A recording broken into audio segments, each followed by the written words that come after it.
Хей-хей-хей! Усім привіт! З вами Саймон та Starving Souls. І сьогодні під час пішої прогулянки ми дізнаємось, чи є Берлін насправді найнуднішим містом в світі. І якщо тобі стало цікаво, постав лайк цьому відео прямо зараз. І як тільки це відео набере 500 лайків, я одразу почну знімати наступний випуск. На перший погляд здається, що це звичайне футбольне поле або якийсь пустир, але це не зовсім так. Зараз ми знаходимося всередині міста Берлін. І якщо обернути камеру назад, то ми побачимо саму визначну будівлю цього міста. Так, це Рейхстаг. Сама визначна будівля і сама відома будівля Німеччини. А спонсором цього випуску став Інститут післядипломного навчання і заочного дистанційного навчання Харківського національного університету імені ВНК Разіна. Посилання на сайт в описі під відео. Наш гід, австралієць, розповів у дуже скороченому варіанті про історію Німецької імперії, про те, як у ході Першої світової війни економіку було знищено, та про останній ривок для повернення величі, який закінчився катастрофічною поразкою у Другій світовій війні. Сучасна історія починається з відбудови зруйнованого міста та його розділення на сфери впливу. Берлін був поділений на 4 зони – радянську, американську, французьку та британську. Найбільшу відомість набули дві з них – американська та радянська. Місто було розділене стіною.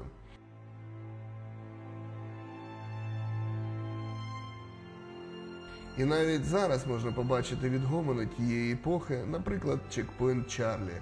Це той самий легендарний американський пропускний пункт, через який можна було потрапити до західного світу.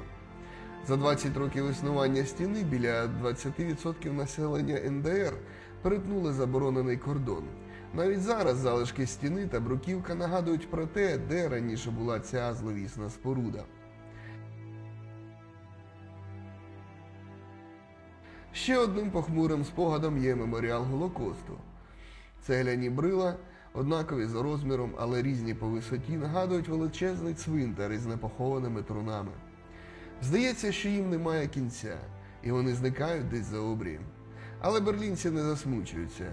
Більшість таких місць вони перетворили на туристичні приманки для продажу сувенірів. І ще однією такою цікавинкою є світлофори.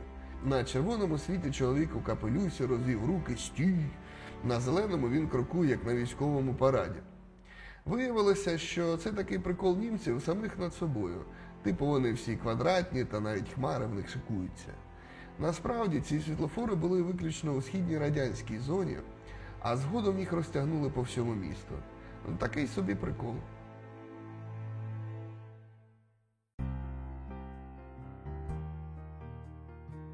Треба сказати, що я закохався в це місто з першого погляду. Такого не було раніше, але Берлін мене причарував. Не дивлячись на те, що це велетенський мегаполіс, тут на кожному кроці повно затишних місць. Про інфраструктуру ми поговоримо іншим разом, але треба сказати про те, що місто є дуже комфортним для пішоходів та велосипедистів. Для авто залишили не так уже й багато місця, але при цьому ми не бачили жодного великого затору.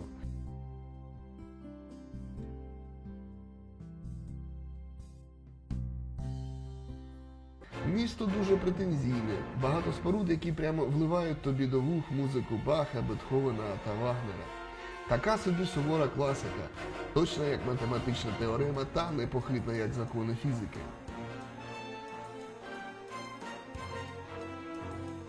Разом з тим, тут усюди повно романтичних закутків, де так добре посидіти на лавці або неспішно прогулюватися разом із коханою. Щоб побачити весь Берлін, не вистачить і півроку. Щоб закохатися, достатньо однієї доби. Так нудний Берлін чи ні? Для цього потрібно приїхати сюди, походити його вулицями вдень, посидіти в затишних кафе вночі, і тільки тоді ви зможете сказати, це місто мене прийняло або ні.